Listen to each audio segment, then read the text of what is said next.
and the one and only Neil Greenberg. You can follow him at @ngreenberg. He is the official analytics expert of the BMitch Finlay program and also sports writer, stats geek for the Washington Post. Greenberg, how are you, buddy? How you been? I'm doing great. Welcome back from the wedding of the year. Grazie mille. The wedding was something else, man. You could do the breakdown analytically of the cost per person over there. I can only imagine.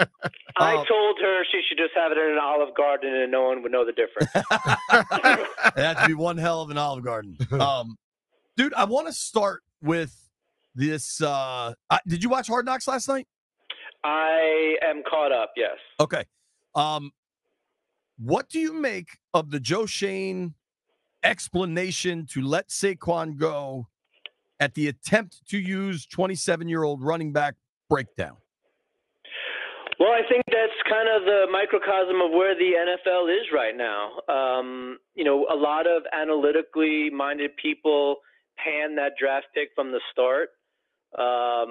And it's tough to pay a running back that much money because their peak is early in their career, and then there's a sharp downturn, and it gets sharper when, I think the organizations take advantage of this a little bit because they sometimes run these poor running backs into the ground early on, knowing that they're going to have a short life cycle. And, by the time they're ready for their second contract, the league has moved on from that age range of running backs. And, I think it was particularly poignant when they talked about, you're paying a quarterback $40 million a year, you're not going to be relying on a $12 million running back. So I think that there was a very honest look at what the landscape is for running backs in the NFL right now. Well, what does the analytics say about you got to be paying $40 million to a quarterback that you know is not worth $40 million and can't carry? Well, that's the other thing. You're absolutely right. We've talked about this on the show. Having a quarterback delivering above average performance on a below average contract is probably the most valuable asset you can have in the NFL because it allows you to spend elsewhere. So you're absolutely right. I mean, a lot of football today is money management, cap management, right? I mean, getting the most value you possibly can from every cap dollar because you only have so much you can spend. And, the free agent classes come out and, everyone's making more money than the player before them. And and there's also a winner's curse in free agency, right? I mean, chances are you're overpaying to get the person that you want. That's just inherently how the free agent market works. Mm-hmm. So you're absolutely right. I mean, it's a tricky thing. That's why, when we're talking about Washington in particular, if the quarterback situation is even average, being able to get average quarterbacking performance on an entry-level contract has a lot of value and it has a lot of trickle effects for the rest of the roster. Remember, I used this analogy earlier. And I would love to see, because we have a bunch of running backs that are in the Hall of Fame, and they were damn good for way beyond 27 years, okay? 27 years old. Back in the day, and they carried the ball more than the guys do today. I compared it to pitching back in the day compared to pitching today. It's like they've limited both positions, and both positions get hurt earlier. Is it part of them trying to say, we're going to protect them, making them not good enough or strong enough to handle the rigors of the actual position?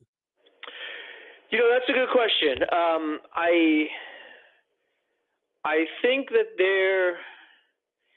the specialization has really affected all positions in both baseball and football. Football especially, players are bigger, they're stronger, they're faster than they were, back in the day, present party excluded. But, you... Talking about me? Yeah. The running backs now, they're very... niche isn't the right word, but there's certainly running backs that are used on third down to catch the ball. There's certainly running backs that are used at the goal line and on first and second down, et cetera. I mean, there just aren't... Football has gotten away from having a one-person do-it-all type of running back I think analytics have played a part of it. I don't know if that's the right way to go or not right way to go. I'm sure that there are a lot of running backs that could handle versatile workloads, but the NFL head coaching position and the general manager position in particular have to be risk averse because their shelf life is very short and their room for error is very short. So I think that if you have a coach that comes out and says, all right, we're going to have one guy do it, or we're never going to punt, or something to those extremes, then I think that they just put themselves at too much risk. And if it doesn't work spectacularly, they're going to be shown the door in very quick fashion. So, but what Jay and I always say about self-preservation, I believe they're going to be shown to the door anyway. They are. Didn't it seem like they have to be thinking about their next job, though, right? I mean, like if you're a radical, let's say you're a radical thinker and you try something and it doesn't work, then your next job becomes a lot more difficult. And look at there's certainly been people that have been in those situations. I mean, Sam Presti was. I'm a little surprised he got another gig, but there was you kind of have that mentality of building the core and stuff. Maybe that doesn't work. We saw it, I should say, in Philadelphia as well. The process, that is hard for some ownerships to take to heart. I mean, look at all the owners that won't even use the word rebuild, right? It's retool, it's refocus, it's reorganize. Like they don't even use the rebuild word. Because of the stigma that's associated with it. I think that's just about selling tickets. If it doesn't work out. True, but it's also, you also have to look at what your next job is. See, Green, the way I think, though, and I think a lot of people in this world do this, I don't think about if I do it wrong. I think about when I do it right, what the hell is going to happen then? If somebody go and be a little different, then all of a sudden maybe the whole league will start doing something else again. But we get caught up in doing what everybody else does. That's why the NFL seems to be so close. That's my question. I just wonder if how running backs are treated has become a self-fulfilling prophecy where, okay, we can't pay him after 27 or 28, whatever the arbitrary cutoff is. But then you just start cutting carries. And by the time a guy's going into his fourth year, I mean, hell, you can watch what the Skins have done. You from Gibson, then you draft Robinson, then you draft Rodriguez, and you just continually replace these dudes. So then you kind of continuously cut their carries later in their career, and then you can kind of just point to the numbers going down. This is why I think the next frontier of analytics is going to be biometrics, because you can't tell me that there aren't training programs or some type of physical manipulation is the wrong word, but some type of physical kind of training structure where you can't prolong the life of a running back. I mean, we can almost tell when pitchers get hurt because the release point changes drastically.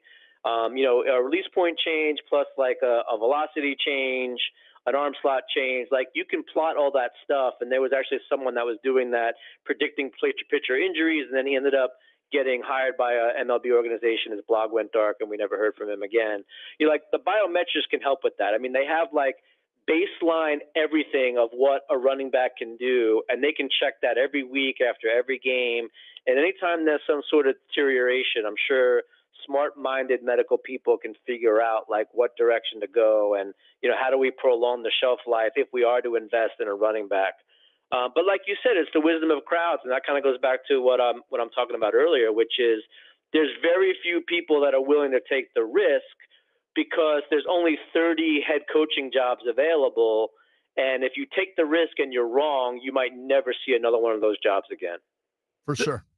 You said earlier about self-preservation, bigger, stronger, faster. I would love to go through some of the top-notch players from back in the day and put their actual size against the people today and see if it's necessarily bigger, stronger, faster. Because if technology and everything has made them bigger, stronger, faster, shouldn't they be tougher? Well, yeah, maybe, right? It's also, there's a lot more money at stake too. And again, going back to self-preservation, I mean, there's a lot more money at stake and your next contract and nothing's guaranteed in the NFL, et cetera. But again, I mean, you couldn't pay me enough to stand in front of a guy like Earl Campbell.